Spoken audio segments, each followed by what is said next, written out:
नेत्रवेत्रैकपाणये ज्ञानमुद्राय कृष्णाय गीतामृतदुहे नमः. Hare Krishna. Welcome to the Bhagavad Gita Bhakti Shastri course. We are now in the 14th chapter of the Bhagavad Gita.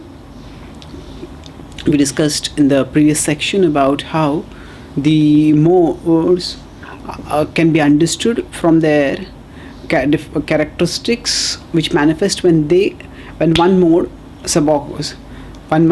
predominates over other modes. So now after this, Krishna will describe so we have discussed till verse 13. Now we are discussing from verses 14 to 18. Effect of conditioning by the modes. So 15 talks about the long-term effect in terms of what happens after death, the post-death destination. Then 16th verse talks about the medium-term effect. Then 17th verse talks about the immediate effect.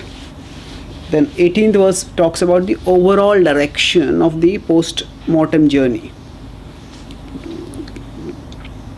Let's look at this discussion now. Yada sattve pravriddhetu pralayam yati dehabhrit tadottam vidam lokan amalan pratipadyate. So yada sattve pravriddhetu, at the time, yada, at which time, whenever, sattve pravriddhetu. Sattva is pravruddha, is earlier the word that was used was vivruddham. Here pravruddham, both mean the same thing. When sattva is stronger, at that time pralayam yati dehabhrit. Pralayam means death. Pralaya can mean destruction. It can refer to the final destruction of the universe that happens, the final universal destruction that happens at the end of the lifetime of Brahma. So the word pralaya can refer to that. The word pralaya can also refer to various other things. So in the Bhagavad Gita, the word pralaya is used to refer to death. It is used to refer again in the 16th chapter also. Chintam parimeyam cha pralayantam upashritaha. So in 16.11 and 12, where Krishna talks about those people, ungodly demoniac people who make sense gratification as the only goal of their lives. For those people, pralayantam upashrita, till the moment of death there will be chinta, there will be anxiety. So there also the word is pralaya for death. So here also pralayam yati dehabhrit. So those who are dehabhrit, the embodied souls, if they die when the mode of goodness is prominent, then what happens? That uttam vidam lokan samalan pratipadyate. So pratipadyate, they will attain. What will they attain? The amal planets, the spotless planets of the uttam vidam. Uttam vidam is those who are the knowers. Vida is to know. Uttama is that which is above tama. So that which is a higher state of knowledge. So those auspicious planets, those pure planets, where the knowers live, uttam vidam, those knowers of the higher knowledge live, those lokas will be attained. So earlier Krishna has described that prakasham. He has used the word prakash to characterize the mode of goodness twice. First in his initial description in 16.6 and again in another description in 16.11. So those who live in knowledge in this life, they gain further knowledge after this life. That's how it is. We live in knowledge, we will gain further knowledge by that. So uttam vidam lokan. Uttam vidam lokan amalan pratipadyate. So this can refer to the Swarga. It refers to even higher lokas also, above the Swarga lokas. This doesn't refer to liberation clearly, because Krishna will talk about liberation later on, after describing the analysis of the three modes. But if we live in goodness, then we attain the destination as a destination, those places which are in goodness. Now, are Swarga lokas in goodness? Relatively speaking, we could say yes, as compared to the earthly planetary system, where often people live without any reference to scripture. The people in Swargaloka are definitely more in goodness. They definitely accept the authority of Vishnu, they accept the authority of the Vedas, but even if they do not necessarily accept the process to pure devotional service, the process of devotional service and the goal of pure love, they will not be aspiring for that immediately. They are devotees. They may not be pure devotees, but they're definitely devotionally minded, and they are more theistic. The acceptance of scriptural authority, the acceptance of devotion to Vishnu, that itself is indicative of their goodness. So the Devatas are definitely in goodness as compared to the earthly planetary system. But are the Devatas in goodness as compared to transcendence? No. Devatas are not so much in goodness as compared to transcendence. Not even as compared to the life, say, Brahmaloka or Satyaloka, Janaloka, Tapaloka, the upper planetary systems, where people perform austerities, and where there are no in Tapaloka, Janaloka, it's not that people are drinking somarasa and enjoying with apsaras. And so there the life is much more focused on austerity, much more focused on liberation, much more focused on transcendence. So that will be much more goodness. So we should not think of goodness as just one homogeneous attitude. Now even within goodness also there are levels. So there are goodness which is much more towards passion, then there is goodness which is much more closer to transcendence, and then there is intermediate goodness also. So if you consider goodness not as a homogeneity but as a spectrum within a overall shade of purity, as it's amalan prakasham of knowledge and purity, within that with that common setting there is a spectrum over there. So uttam vidam, so if people live in goodness, then they attain these uttam vidam lokan. So even those in Swarga are not necessarily always considered uttam vidam, because they are also caught in the pursuit of sense gratification. so living in goodness can take one to Swarga, it can take one higher than Swarga also. It depends on the level of goodness that one has cultivated.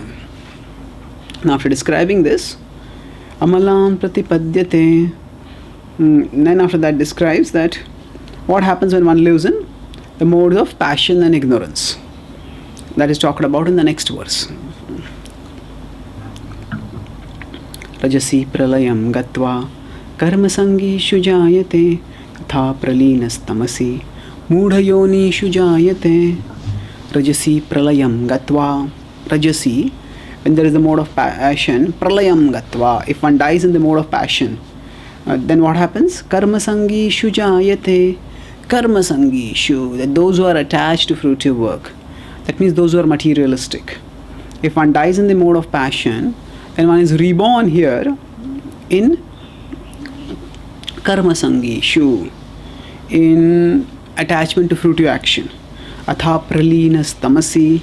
And if one dies in the mode of ignorance, then mudhayonishu jayate. Mudhayonishu. So karma sangishu refers to the earthly planetary system primarily. Here people are attached to doing fruitive work. And mudhayonishu.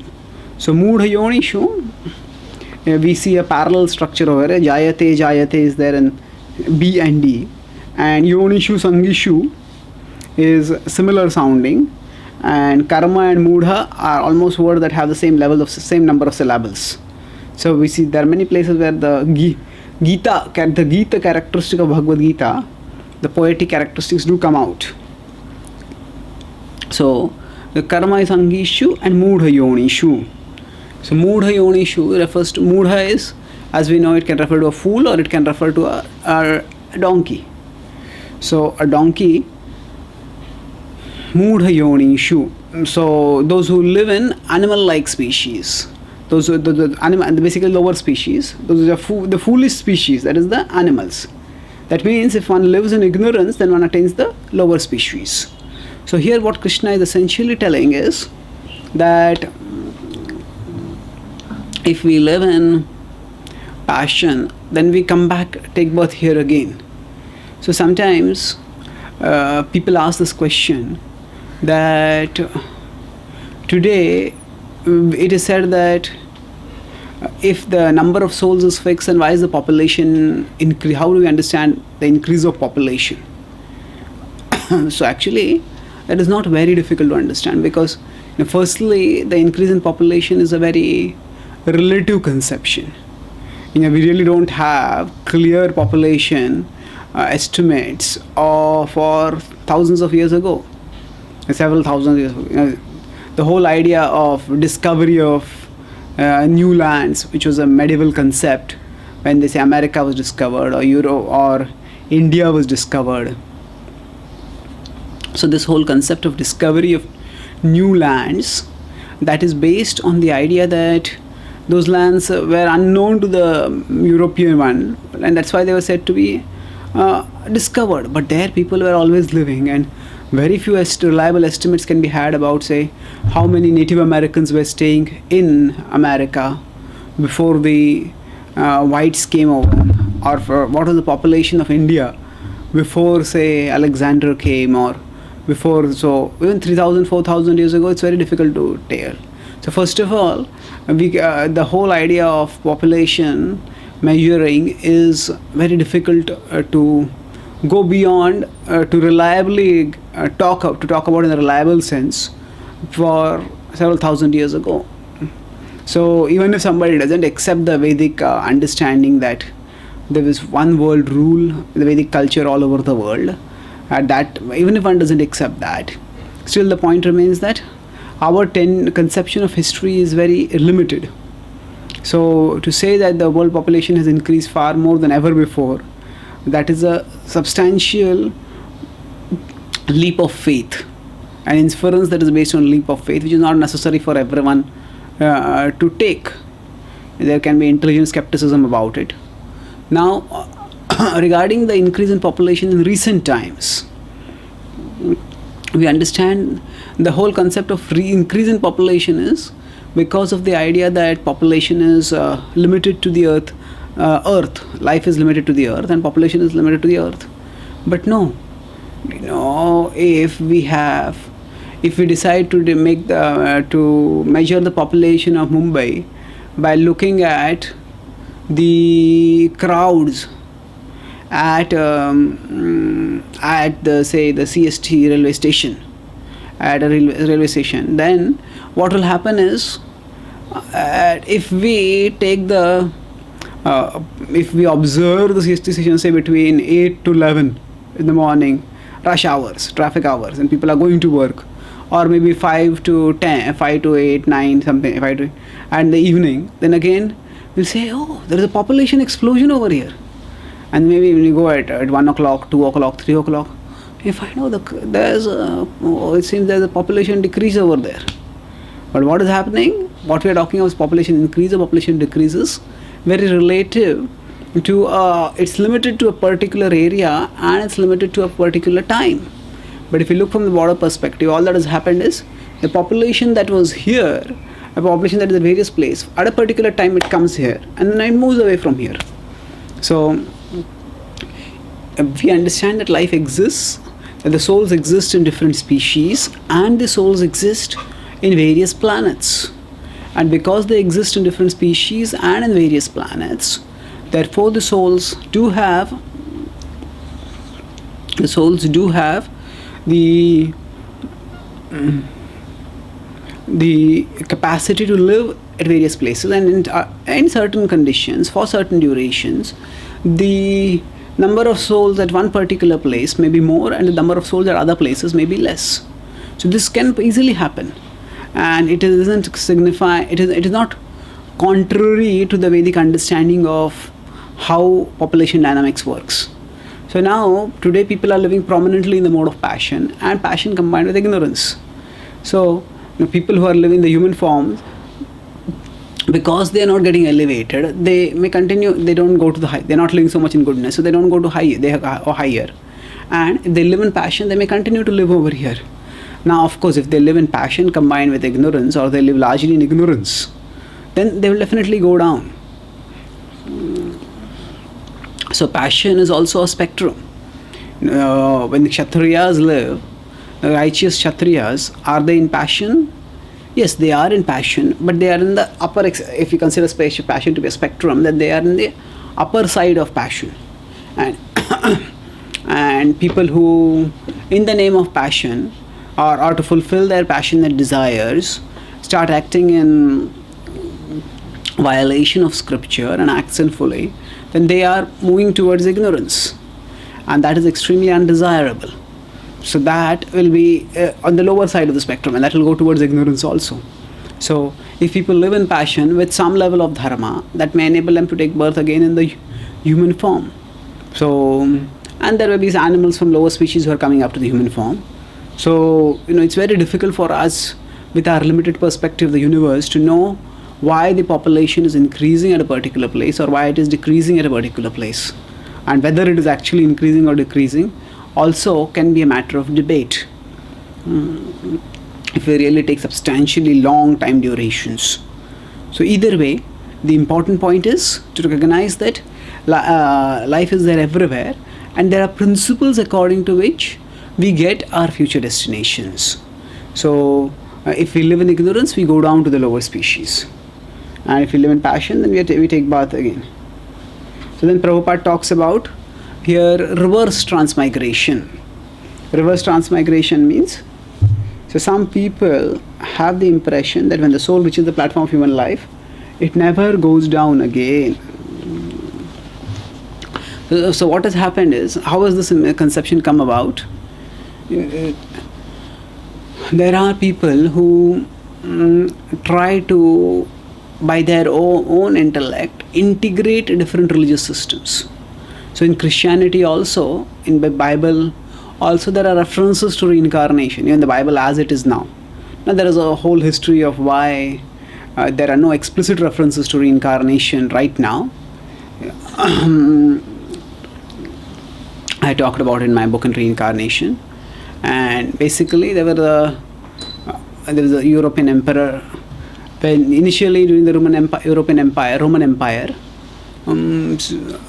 Christianity was persecuted, and then around the 4th century, with the Roman Empire, which had earlier been persecuting Christians, when the Roman Empire came to a political collapse due to the moral collapse among its people, then in order to gain political stability and in order to have some moral structure for that purpose, the Roman emperor adopted Christianity as its official religion. And when that happened, they adopted Christian principles, but his purpose was not so much spiritual, it was political purpose. Emperor Justinian and others who were involved in this, in acceptance of Christianity as the mainstream religion. So at that time, and from that time onwards, the doctrines were changed so that people could be more submissive and obedient to the king. So the idea was that if people are told there are many lifetimes, then they will not follow the rules of God, which in turn meant the rules of the king, strictly. So give them one lifetime or give them hell. That was what was the slogan that came about over time, and that's how eventually things collapsed, and in references to reincarnation, whatever they were purged out. Now, like any scholarly issue based on Pratyakshanuman, there are multiple versions of what actually happened, but the important point is that even with the Bible as it is, reincarnation is not intrinsically incompatible with the Bible, with the biblical worldview, and there are some references which do support it. But what we are discussing right now is that the mainstream Christianity as it exists today does not accept reincarnation. So when the Christians came to India, the Britishers came to India and established their rule, and along with them Christian missionaries also came, and then many thinkers also came. So with some Western thinkers and some Indian thinkers, they tried to integrate whatever they saw good in Christianity and whatever they saw good in the traditional Indian religion. And based on this integration, they try to come up with their own ideas of thought. So one of the ideas which they brought together is the concept of reincarnation is very good. That is, God is kind because God gives us many chances. He doesn't decide based on only one chance. Yes, if you can't do it in this lifetime, the next lifetime also is there. So it actually harmonizes with the idea of a merciful God. Otherwise, if God just gives us one chance and if we don't accept that chance, then He sends us to hell forever. That is a difficult concept to digest for most people. It was a very harsh and judgmental God, not at all a merciful God. So they try to integrate this idea of multiple lifetimes, but they felt that the idea of animals having souls was repulsive to their sensibilities. Why was it so repulsive? Because they felt that, you see dogs, you see hogs, they don't have any sense at all. How can a soul go that way? How can human being become like that? Their consciousness is so different, their thinking is so different, their whole mentality is different. They can't have that. So prior to that also, although in the Bible, in the Old Testament, there are references to souls present even in birds and animals, and especially in animals. That's why it is said that one should eat fruits and roots, but not one. There are references which say that animals also have souls, and that's why fruits and herbs are recommended as food. But still, in spite of that, the result was that people continued to have their own ideas of how to integrate. So prior to this, in Christianity, there was a Christian thinker, Thomas Aquinas, a very respected scholar in biblical history, second probably only to St. Augustine. But anyway, whatever he was, so he came up with the idea that there are three kinds of souls. He said there are human souls, there are animal souls, and there are plant souls. So he said human souls are rational, animal souls are sentient, and plant souls are basically called them as vegetable souls. So he said that there are these differences in souls itself. So it's not that there is one kind of soul in all living beings. The souls themselves are different, and his idea was that only human souls are eternal. All the other souls, they are created and they are destroyed. They don't exist forever. And of course, some of them even have the idea that souls are created. So the Christians thinkers have redefined eternal. Eternal means existing forever. But they say, okay, existing forever from the point of creation, not before this. So actually, there is, when we talk about reincarnation, we have to understand two different concepts. There is pre-existence and then there is afterlife. So if on a x-axis, we consider, say, there is this patch from from B to D. So B is birth and D is death. So that patch is our current life. So if in this patch from B to D, the area before this will be pre-existence, and then what comes after D is afterlife. So after death is afterlife. What comes before birth is pre-existence. So now the materialistic worldview is that there is only this life and there is nothing else. That's all. Now the Christian understanding is that, okay, there is this life, and for those who accept the redeeming grace of Jesus, then for them there is afterlife also. For others, there is hell. So that means from now onwards the soul is eternal, and some souls can attain eternal destination in their conception of the kingdom of God. Others will go to hell. So they accept afterlife but not pre-existence. So now that's why they say that when a man and woman come together, a new soul is created at that time. The souls are created but they are not destroyed, something like that, their idea. So anyway, the point is that the concept of the afterlife is there in so many Christian doctrine, Christian affiliate denominations, for only this for only human souls. So there are human souls. So they can be they have afterlife and they can attain eternal life in the kingdom of God, But the animal souls, that is the sentient souls and the vegetative souls, they can't attain. So faculty for rational inquiry is what distinguishes human beings, and that's what enables them to connect with God. So here we see what has unfortunately happened is that there is a conflation of the body and the soul. Conflation means mixing up. The body and the soul, they have been both tied together in an unfortunate way, in a messy way. So what has caused this tying up of the body and the soul? It is the misconception that is driven by the idea that only the soul, the soul cannot exist without the body, and the soul and the body are inextricably connected with each other. What does it mean, inextricably connected? They say that there is in the Vedic understanding is the soul and body actually, it's just a chance combination. There's no essential intrinsic connection between the soul and the body. But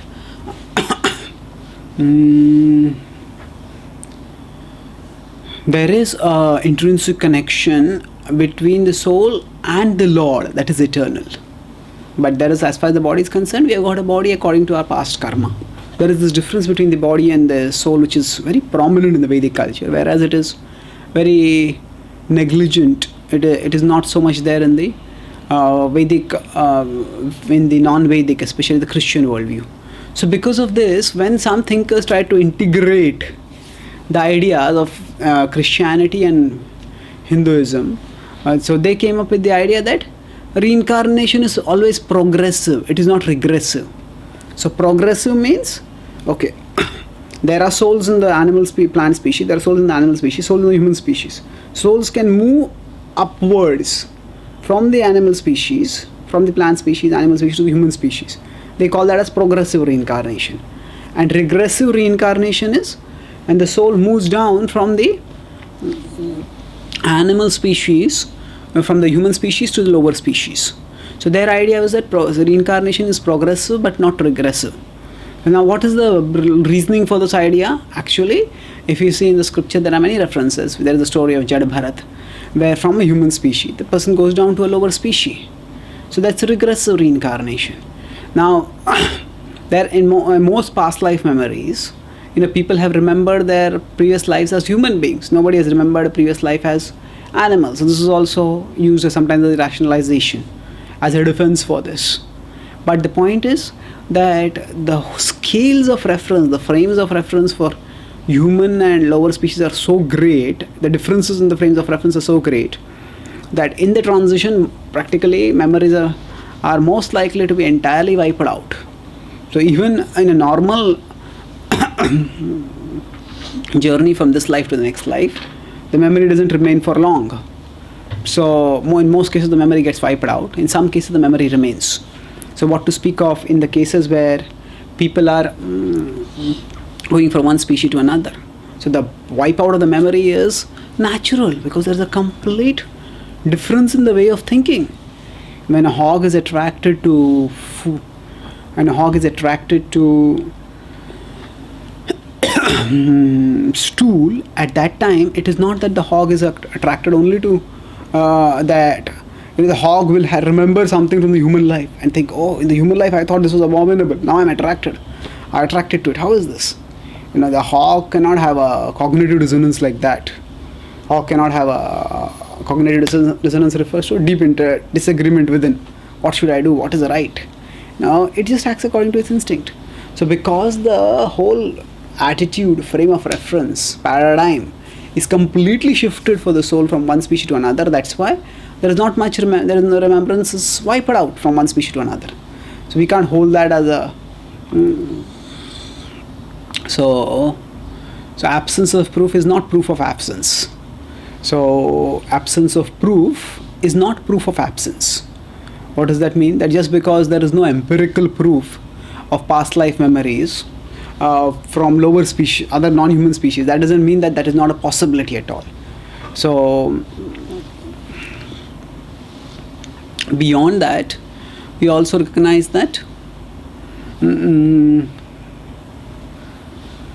there is the further possible recognition that this is ultimately what is the transmigration based on? It is based on the premise of free will and the facilitation of the desires of the soul. So because it is based on the understanding the soul has free will and the soul can choose what do I want to do. So if the soul in a human's body chooses to enjoy in animalistic ways, then facilitating that desire is what is the way nature will work. So we can say that there is a logical coherence to the understanding that reincarnation can be progressive as well as regressive. Progressive means it can go from lower species to human species, but from the human species also it can go down. So the whole idea is that there is the whole process of reincarnation is meant to facilitate the soul to act according to its desires. So the soul who has lived passionately will get a next body which is more suited for living in passion. A soul who has lived in ignorance will get a body that is more suited to living in ignorance. So it's not anything barbaric or something. That idea is often laughed at. Oh, you'll become a dog, you'll become a cow, you'll become a lizard. Well, how ridiculous this idea is. No, it's not ridiculous. Once we understand why there are all these species. Again, the reductionistic concepts of the Abrahamic religions, where they accept only human souls as capable of liberation, then are capable of attaining God, then the purpose of diversity in nature, there is no clear purpose. The whole of the natural world in terms of the flora and the fauna, the animals and the plants, it just becomes an incidental backdrop. It just becomes an incidental backdrop for the central drama of Christian redemption. That central drama is the purpose of existence is what? That Jesus will come and redeem everyone. And that's all that is the purpose of existence. And beyond that, there is no other purpose. So why are all the other animals and plants existing? Oh, they just exist within nature, and that's all that there is to it. They all exist in nature, and their existence itself doesn't have much purpose. Now they may say that, okay, through their existence also God's glory is proclaimed, through the singing of the birds, the sweet chirping of the birds, through the majesty of the animals in nature, so that also we can understand the glory of God. Yes, that is true. At one level, that is definitely true. But at another level, we also have to recognize that life in and of itself is not eternal. And that here everything is temporary and there is a struggle for existence. And actually, in many ways, because the Christian worldview was so dismissive of the animal world, of the non-human world. So when Darwin came up with his theory of evolution, so he sort of brought the human species down from a high pedestal. He knocked humanity off its specialness. But how did he do that? See, actually, the Vedic worldview spiritualizes all life. The Vedic worldview spiritualizes all life means that it recognizes that all living beings are spiritual. It recognizes that all living beings are whatever form of life is there is soul over there. So it spiritualizes all.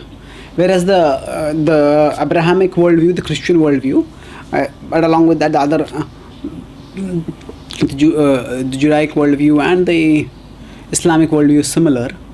So there what happens is, here there is the Vedic worldview spiritualizes all living beings. In the Christian worldview, only human beings are spiritualized and all the other species are despiritualized. That's why there is a radical difference between humans and lower species. Only humans have eternal souls, others don't have eternal souls. So it's almost like it's basically the soul is also made concept, considered material concept only.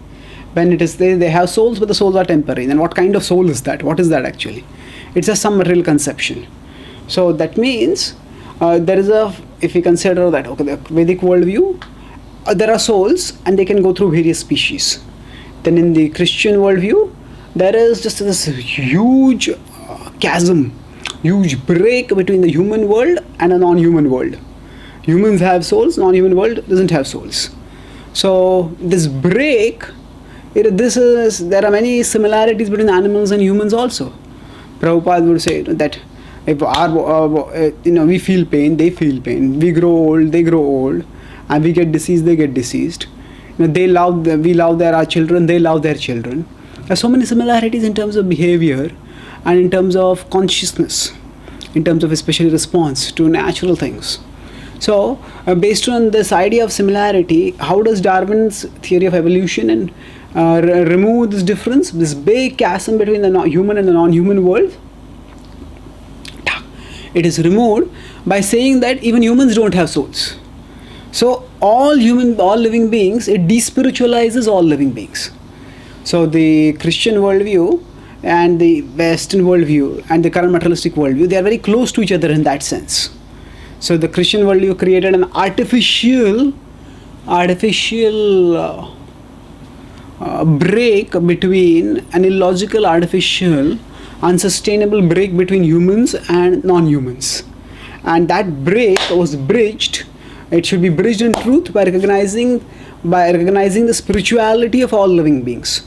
But instead, when that bridge is bridged by the despiritualizing all living beings, that is unfortunate. So what is required is not despiritualization, but respiritualization. Despiritualization means the current idea is that there is no concept of soul at all. So neither humans nor non-humans, and nobody has any soul in it. So that is a complete misunderstanding. So the reincarnation can be progressive, it can be regressive. It all depends on what desires we cultivate, what modes we allow to influence upon us. So Prabhupada uses this verse to establish this point, that we can go through various species. Otherwise, there is no guarantee that the human being will again attain to the human status. In fact, the scriptures often talk about how we need to be careful. Otherwise, if we are not careful, then we can lose the human form of life. And when we lose the human form of life, that's a great misfortune. So that misfortune, we quote it when we live in the mode of ignorance. And to the extent we live in the higher modes, then we avoid that misfortune. So now Krishna starts giving the intermediate results of living in the various modes. Karmana sukrutasyahu satvikam nirmalam phalam achisastu phalam dukkham ajnanam tamasah phalam. So karmana sukrutasyahu. So karma is of sukritisyahu. Sukriti. So one does good karma, satvikam. When one is in the mode of goodness, the work that one does is sukruti, it's pious. And its result is phalam. What is the phalam? Nirmalam phalam. Nirmalam means purification. So one attains purification because of action in the mode of goodness. The karma is sukruti and the phala is nirmala. Rajasastu phalam dukkham. Whereas when is in Rajoguna, then the phala is dukkham. And then one lives in Tamoguna, ajnanam tamasah phalam. The phala of Tamoguna is ajnanam. So now this is talking about in terms of even in this lifetime also. See, in the next lifetime what will happen is that one will go either to upward planetary system or stay in the same planetary system, or go down to lower planetary system or lower species.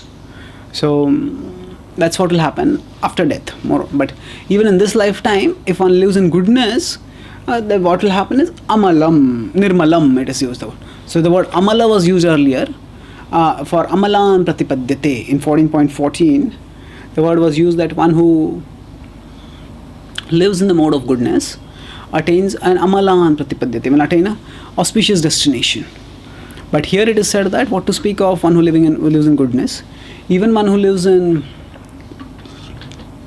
passion or ignorance, whichever way one lives, there is an effect which can be seen in this lifetime also. So if one lives in ignorance, that means one regularly drinks, and what happens is that drink not only ruins one's liver, that drink actually pickles one's brains also.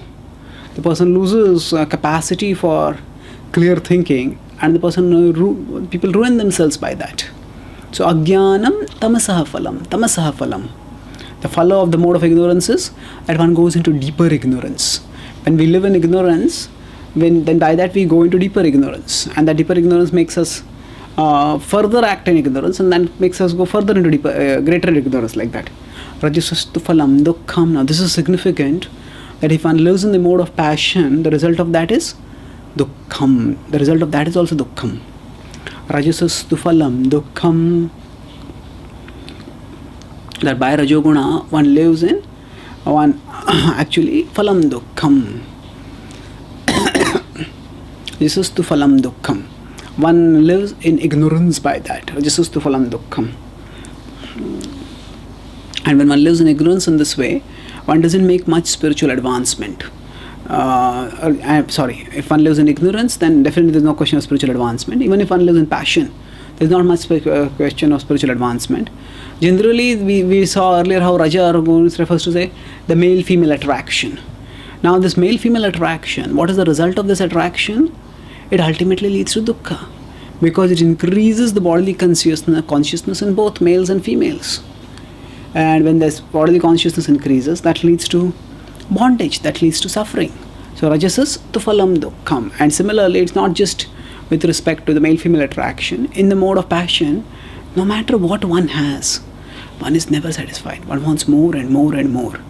Because the idea is the pleasure is out there in something material. The pleasure is out there in that car. The pleasure is out there in that new cell phone. The pleasure is out there in the new iPad. The pleasure is out there in that thing. And when I get that, then I'll become happy. But even when I get that, nothing happens. I don't get anything by that. That's why it is said to be in the mode of passion. So Prabhupada writes that when a person has to do anything in the material world, that requires tremendous endeavor, and that endeavor itself leads to misery. And then Prabhupada gives a simple reasoning that why animal killing is in the mode of ignorance.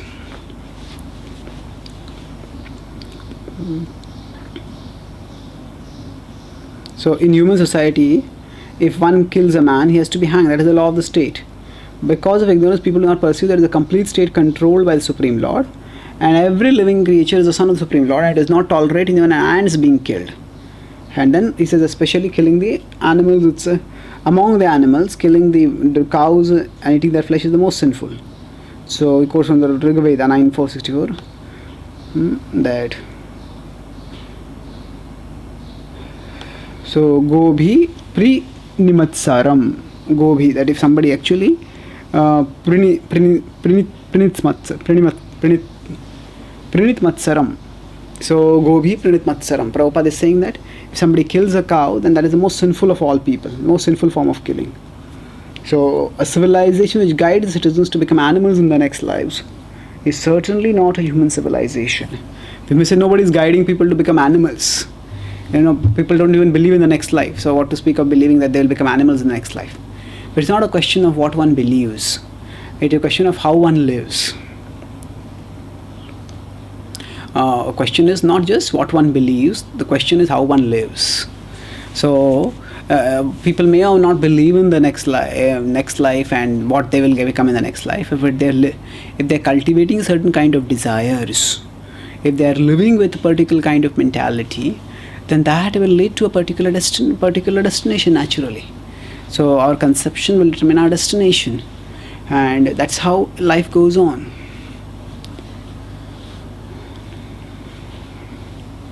So actually there has to be the recognition that one has to purify oneself, one has to protect oneself, one has to elevate oneself.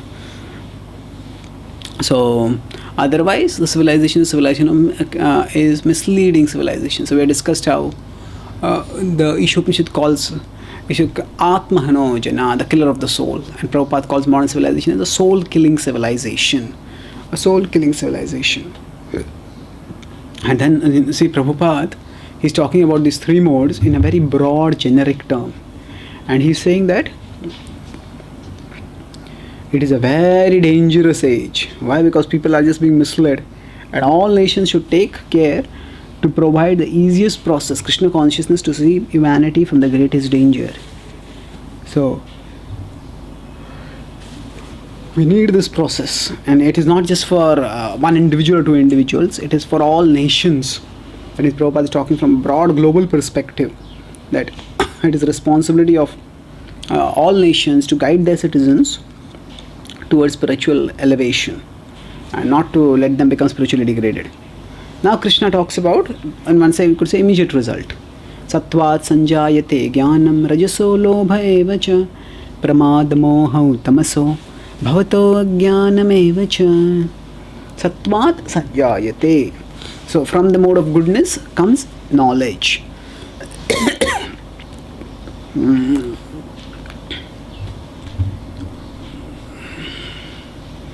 Sattvat sanjayate jnanam.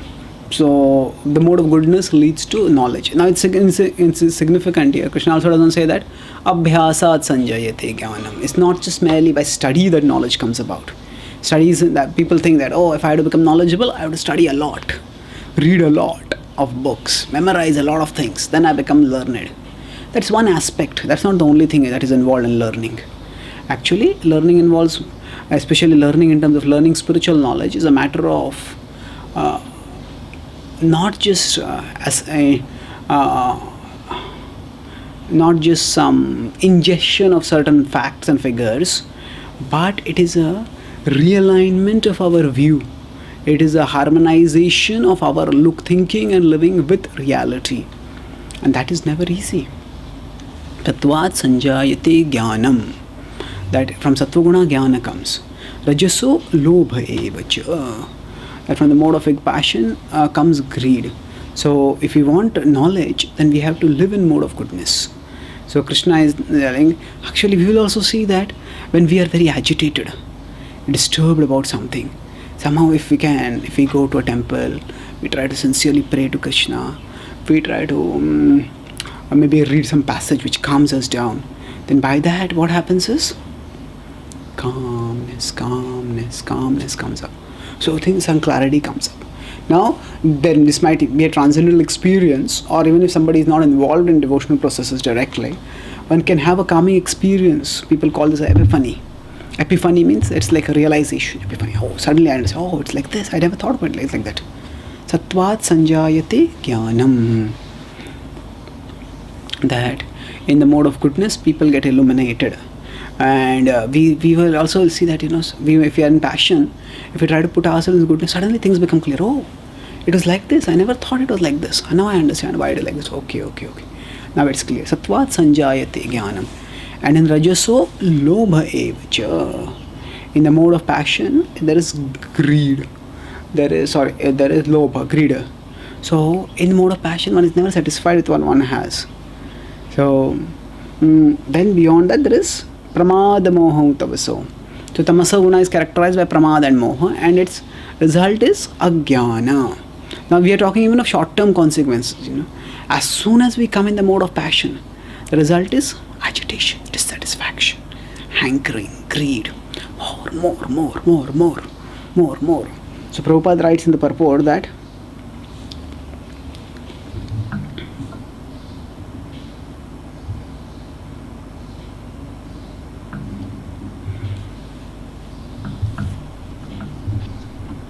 one can see that even if one has enough money and adequate arrangements for sense gratification, there is neither happiness nor peace of mind.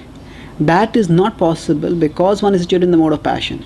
If one wants happiness at all, his money will not help him. He has to elevate himself to the mode of goodness by practicing Krishna consciousness. It's very significant what Srila Prabhupada is telling. That if one is living in the mode of passion, then increasing money, one's monetary possessions, one's bank account, that will not make one happy. Although that's what one most strongly believes will make one happy. Why not? If one believes it will make one happy, why will it not make one happy? Because one is in the mode of passion. The modes, they shape our thinking. And when we are in the mode of passion, we will always be seeing what we don't have. So, if I have a car, but somebody else has got a much better car, then naturally I will not be, I have a car, I can't see that. But I say, oh, that person has such a better car, such a more expensive car than me. Then I want that. Now my mode of passion tells me, get it, get it, get it, get it. When I get it, then do I become happy by that? Yes, I become temporarily happy, but because I'm in the mode of passion, my vision immediately goes to what I don't have. And then it will be, oh, that person has got an even more fashionable car, a more modern car, a more contemporary version, a more cool car. And I'll want that, and I'll want that. And there is no end to this. So because of this, in the mode of passion, one cannot be satisfied. Because the mode of passion forces us to see that which we don't, to look at things that we don't have. And there will always be some things which we don't have. And the mode of passion will rivet our vision to those things and will keep us dissatisfied. Therefore, now this doesn't mean that a devotee cannot have any material ambitions. No, that's not the point. There should not be disproportionate material ambitions by which a devotee has no time left for spiritual life. But the important point is, one has to balance. One has to balance one's material and one's spiritual life, and thereby move forward. So when we move forward in our spiritual life, by keeping our spiritual life focused, then along with that, we do our material duties as competently as possible. And if by Krishna's grace wealth comes, we accept that wealth and we use it in a proper way. But so it's not that a devotee has to give up wealth, but a devotee has to give up the illusion that wealth can make one happy. So Prabhupada says that when one is engaged in the mode of passion, not only is he mentally unhappy, but his profession and occupation are also very troublesome. So why is mental happiness? Because more that is there, and profession and occupation are also very troublesome. Why? Because one is engaged in ugra karma. One cannot work in a balanced way. One has to, as I said, work 16 hours, 18 hours. Becomes a workaholic. When one becomes a workaholic like that, that is extremely undesirable. So the profession and occupation are also very troublesome. So, and all this is miserable. So jasastu phalam dukkham. Then Krishna will give some generic descriptions of what happens when. Urdhvam gacchanti sattvastha, madhye tishtanti rajasah, jaganya guna vrittistha, adho gacchanti tamasah. So, urdhvam gacchanti sattvastha. Urdhva, if one stays in goodness, one will go upwards. When one is in passion, one will stay where it is. Madhye tishtanti, will stay in the middle planetary systems. And jaganya guna vrittistha, if one has got the, so Krishna calls actually the mode, it doesn't even refer to the mode of ignorance as mode of ignorance, because jaganya guna vritti. Jaganya means abominable. Jaganya guna vrittistha, if one is situated in the mode of ignorance, then adho gacchanti, one will go down. Those who are living in the mode of ignorance, they will go down. So this is a verse which describes that this was very categorically refuting the idea of reincarnation only being progressive. Reincarnation can be regressive also. One can go down also to the lower species. Now, what does up refer to? The up can refer to multiple things, and the up can refer to a more elevated consciousness. The up can refer to a higher lokas. So it can refer to there are higher lokas, and there are within the human species also. There can be these who are situated in the more divine consciousness than what we are. But what down can refer to is that it can refer to the lower planets, and it can refer to the lower species. Adho gacchanti.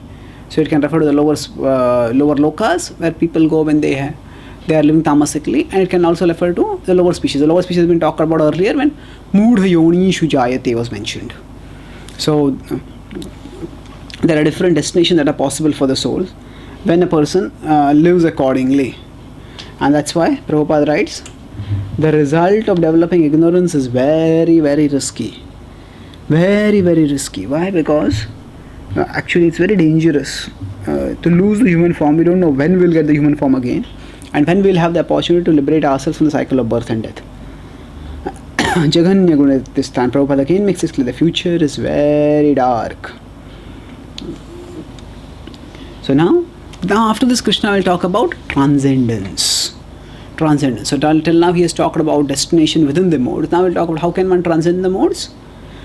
Nanyam gunebhya kartaram yada drashtanu pashyati gunebhyascha param vetti madbhavam sodhigacchati. So when one understands Nanyam gunebhya kartaram, when one understands that actually there is no karta apart from the gunas. Yada drashta anupashyati. Drashta is the seer. When one's anupashyati is to see systematically, see truly, see with scriptural guidance.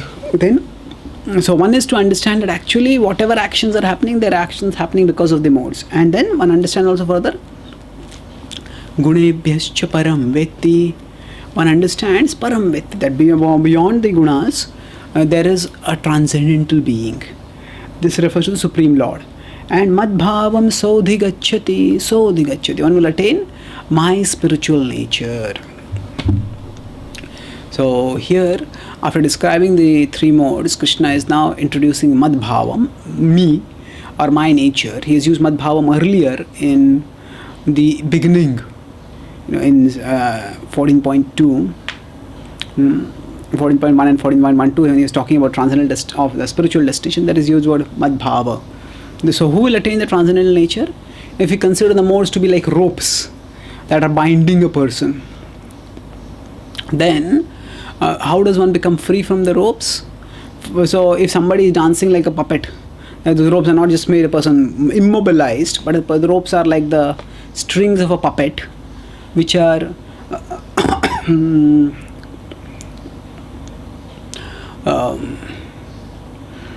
making a person pull around and dance according to its tunes. So at that time, so how the modes, it's important to understand, they are not like a prisoner's shackles.